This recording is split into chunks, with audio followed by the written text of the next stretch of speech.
See, most Jewish children just get to have one bar mitzvah, but I got to have 3. It wasn't because of any spiritual milestone I'd achieved. I wasn't pegged as a religious prodigy as a child.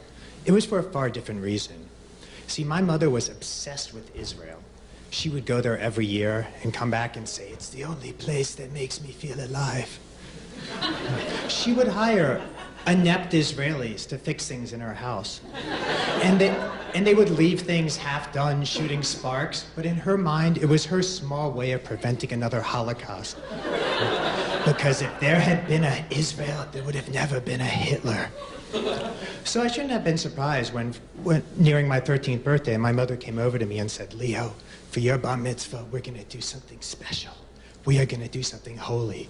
We are going to go to the Holy Land of Israel." And I responded the way that any soon-to-be man would respond when given the opportunity to embrace millennium-old holy tradition. I said, "I don't want a stupid bar mitzvah in stupid Israel. I just want to get my ear pierced. I don't even want a party." And she said, "Someday you will appreciate it and you will thank me."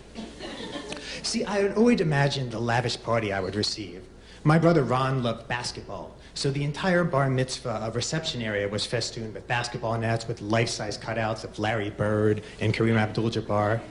My brother Andy loved fishing, so all the centerpieces on the tables were tropical fish, and there was aqua-tinged paper all over the room, and they hired a robot named Official to go around and greet people. Mazel tov, mazel tov. And more importantly, I remember the vast amount of money they received as gifts and the great cars they bought when they were 16. And this was also my dream, but it was not meant to be. Before we went on the big trip, I had a consolation prize, which was my first bar mitzvah. And it was a small party in Maryland, nothing like my brother's. We catered it ourselves, and I remember I was seething with resentment over my lost revenue. My mother took a photo of me from when I played football, something I had quit after 8 days, and blew it up as the sign-in board. And I remember I won one small victory and insisted the DJ play my favorite song.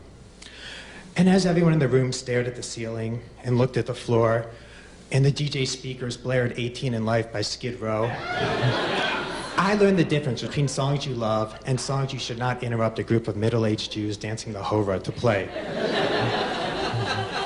And then we were off to Israel. My second bar mitzvah was at the holiest site in Judaism, the Western Wall.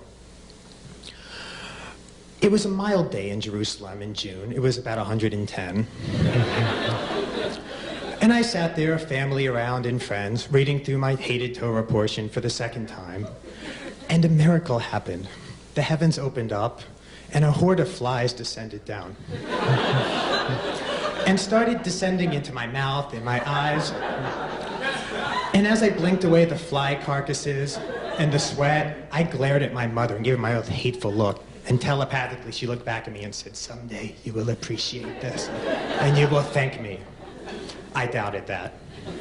My third and thankfully final bar mitzvah was at an octogenarian Holocaust survivor synagogue in Petach Tikva, Israel. My grandparents were Holocaust survivors, and she thought this would be very meaningful. So I blew through my Torah portion for the third and final time, staring at the unfamiliar weathered faces nodding off or gazing into space. And we had a small reception afterwards in which I awkwardly greeted Polish-speaking strangers. My grandfather would bring people over. "Leo, this is Chaim Finkelwasser. His uncle was my uncle's tailor in Kaplatzniks, Vilna, Poland." And they would awkwardly land drooling elderly kisses on my forehead or my neck, bits of spittle mixed with half-chewed food dripping into my sweat-stained collar. And I would force a smile, but behind my eyes I was thinking the most hateful thoughts. I'm not just gonna get my ear pierced. I'll show her. I'm gonna get my nipples pierced and my tongue and every piece of my body, and then I'm gonna get tattoos, and then I'm gonna run through the Jewish Community Center of Greater Washington screaming, "Look at me, look at me! I am Sarah Dekelbaum's son."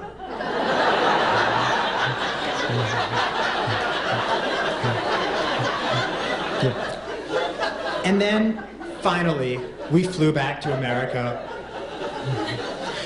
My mother with her cherished memories, me with my cachet of kiddush cups, monogrammed challah covers, and little tiny Torahs. Things that I would never look at again, much less buy a car with. And as the plane took off, I looked at her and I said, I will never forgive you.